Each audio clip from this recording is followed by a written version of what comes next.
송은재TV 시작합니다. 송영길 민주당 전 대표가 조금 전에 인천공항을 통해서 귀국했습니다. 귀국한 길에 기자회견에서 기자들의 질문에 자신으로 인해서 발생한 일이기 때문에 자신이 책임있게 문제를 해결하는 데 앞장서겠다. 상황을 좀 파악하겠다. 자신이 모르는 사안들이 많기 때문이다. 검찰이 오늘이라도 소환하면 적극적으로 응하겠다. 송영길은 어떤 일을 당하더라도 절대 회피하지 않고 도망가지 않는다라고 했습니다. 마지막 송영길은 어떤 일을 당하더라도 절대 회피하지 않고 도망가지 않는다라고 했습니다.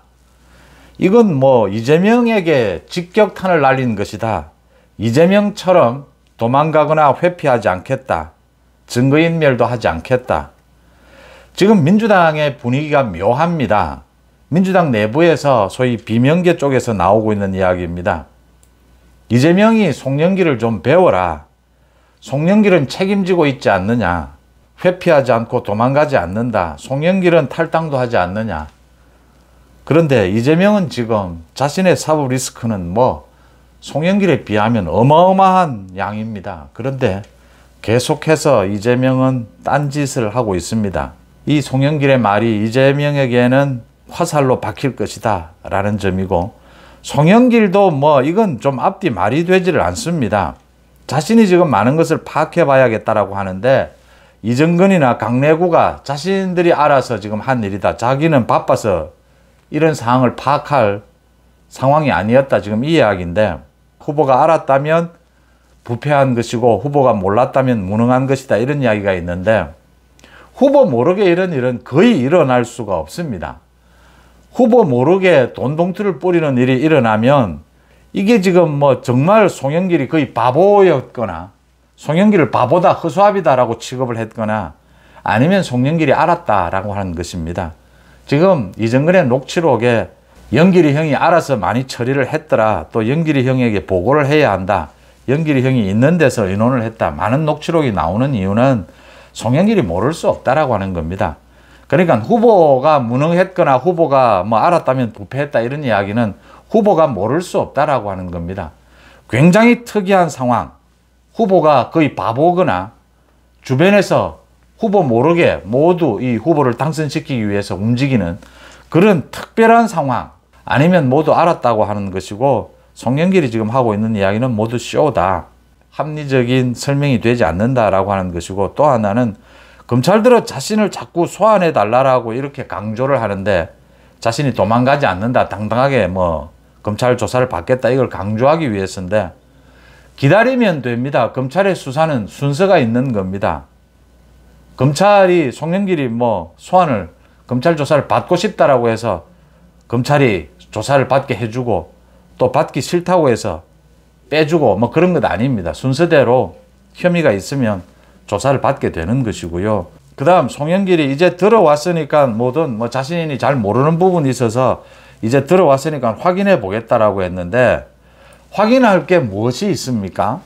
그동안 파리에 있는 동안, 이 문제가 불거지고 난 이후에 파리에 있는 동안 충분히 자신의 측근인 여기에 관계되는 강내구를 비롯해서 현역 의원들과 충분히 통화를 했을 겁니다. 통화를 하지 않았다면 그건 오히려 이상한 겁니다.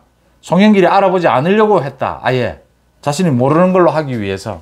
그렇게밖에는 해석할 수가 없습니다. 충분히 전화하고 다 알아볼 수 있었던 것이고, 다 알아보고서 뭘 지금 더 확인을 한다는 겁니까? 송영길이 마지막에 한 이야기, 그러니까 자신은 도망가지 않고 회피하지 않는다. 이재명이 들으면 뜨끔할 이야기입니다. 송영길은 지금 이재명의 생각대로 귀국을 해서 탈당을 해서 이렇게 검찰 조사를 받겠다라고 나서지만, 이재명에게 등 떠밀린 것으로 민주당 이재명에게 굉장히 많은 불만이 있다라는 게 읽히는 대목입니다. 민주당 내에서도 이재명이 송영길처럼 이재명도 그렇게 송영길 등만 떠밀지 말고 자신도 자신의 사법 리스크에 대해서 당당히 이제는 자신이 당당하다 이야기 자주 합니다. 이재명이 현역 의원들과도 이번 이 일로 많은 부분들, 현역 의원들이 생각이 많이 달라졌을 것이다. 이재명의 2차 체포동의안이 넘어오게 된다면 이제는 많은 의원들이 이재명에게도 체포동의안 뒤에 숨지 말고 재판부에 나가서 영장실질심사를 받아라 라고 이야기를 할 것이다. 이탈표가 많아질 것이다. 체포동의안이 가결될 가능성이 굉장히 높다. 이런 전망들이 나오고 있습니다. 송영길의 친구입니다. 우상호, 소위 86세대다 이렇게 이야기를 합니다. 송영길의 친구 우상호와 장경태 민주당 의원입니다. 이 두 사람 가짜뉴스입니다. 가짜뉴스로 검찰 조사를 받게 됐습니다. 경찰이 조사를 해서 기소 의견으로 검찰에 넘겼습니다. 김건희 여사의 명예를 훼손한 혐의입니다. 자신들은 지금 또 아마 검찰 조사를 받으면 사실 확인을 충분히 하지 못했다. 이게 지금 허위인지 자신은 잘 알지 못했다. 이렇게 변명을 할 겁니다. 그런데 자신들이 가짜뉴스라고 안 것, 자신들이 허위라는 걸 안 것, 거짓말이라고 알고서 퍼뜨린 가짜뉴스입니다. 왜 이게 가짜뉴스가 되느냐? 이 처음에 우상호와 장경태가 이 이야기를 할 때부터 제가 이건 가짜뉴스다라고 했습니다. 저건 거짓말이고 자신이 거짓말이라는 걸 알고서 지금 하고 있는 것이다. 왜 그러냐? 만약 저걸 거짓말이라고 자신이 몰랐다라고 지금 이제 검찰 조사에 가면 이야기를 할 텐데, 그러면 우상호와 장경태는 바보인 셈입니다. 송영길이가 자신 밑에서 돈 봉투가 뿌려지는 걸 몰랐다라고 하면 송영길은 바보인 겁니다. 우상호와 장경태, 이게 가짜뉴스라는 걸 몰랐다면 바보인 겁니다. 김의겸의 그 청담동 술자리와 같은 겁니다. 모두 알았다고 하는 겁니다. 우상호와 장경태가 뭘로 김건희 여사 명예를 훼손했느냐? 먼저 우상호부터 말씀을 드리겠습니다. 우상호가 지난해 5월에 김어준의 뉴스공장에 나와서 자신이 아주 밀접한 사람, 당시에 정의용 외교부 장관입니다. 정의용입니다. 정의용과 아주 밀접한 관계에 있는 사람으로부터 직접 들었다라고 하면서 김건희 여사가 개를 끌고 와서 이 지금 대통령 관사를, 외교부 장관 관사를 대통령 관사로 활용하기 위해서 지금 알아보고 있던 중이었습니다. 김건희 여사가 개를 끌고 와서 강아지를 안고 와서 외교부 장관 정의용의 부인에게 70대가 넘은 분한테 이 안을 둘러봐야 되니 잠깐 나가 있어 달라고 해서 바깥에 나가 있었고 그 사이에 김건희 여사가 안을 둘러봤다, 이런 이야기를 했습니다.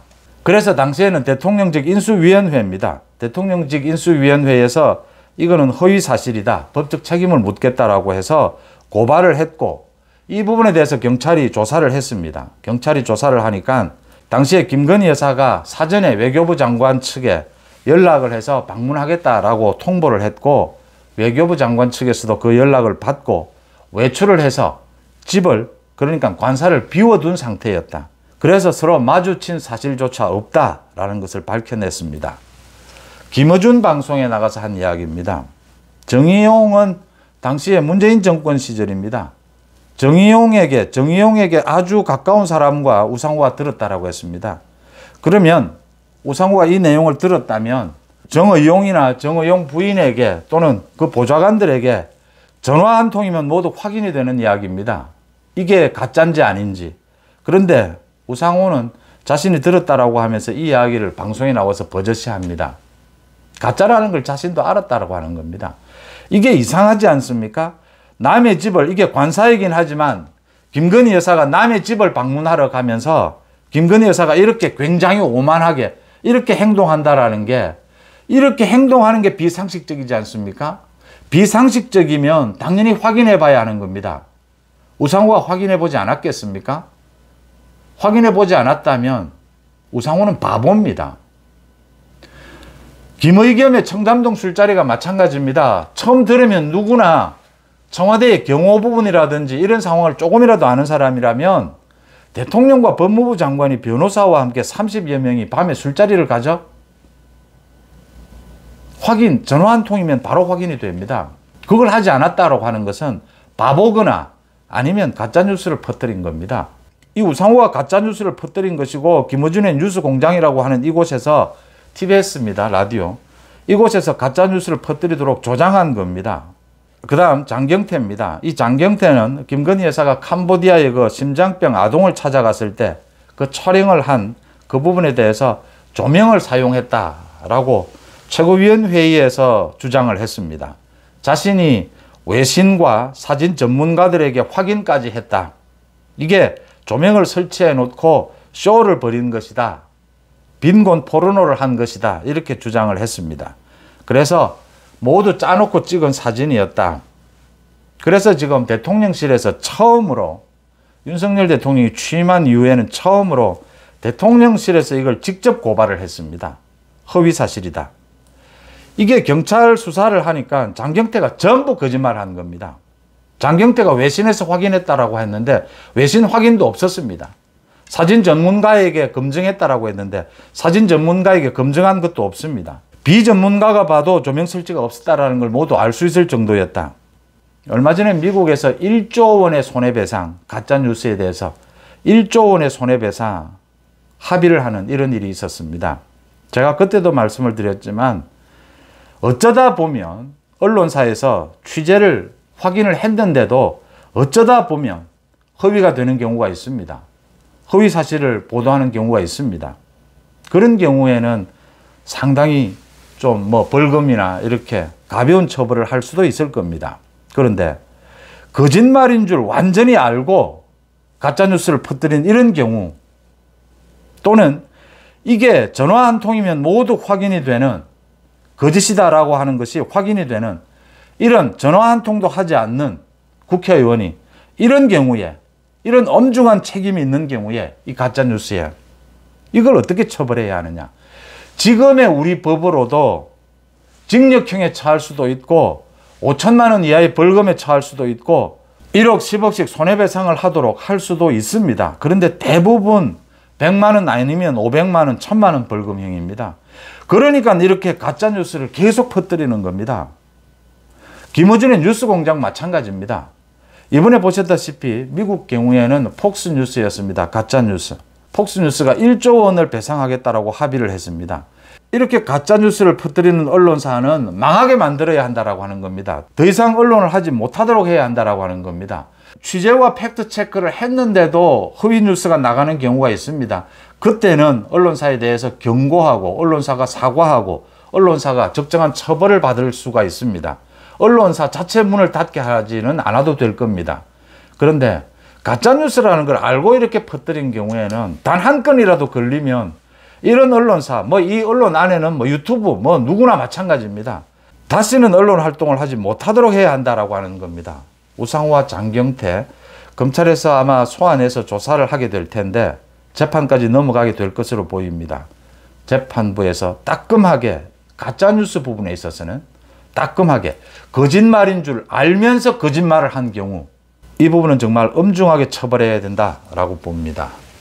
송영길이 묘한 입장입니다. 송영길과 이재명이 앞으로 이재명과 송영길이 굉장히 상당히 많은 부분에서 갈등도 빚으면서 겉으로는 큰 충돌 없이 이 돈봉투 게이트를 헤쳐나가기 위해서 서로가 몸부림치는 이런 모습을 보이겠지만 속으로는 은근히 굉장히 갈등을 빚고 그 갈등이 커져갈 것이다 라고 하는 부분을 읽을 수 있는 대목입니다.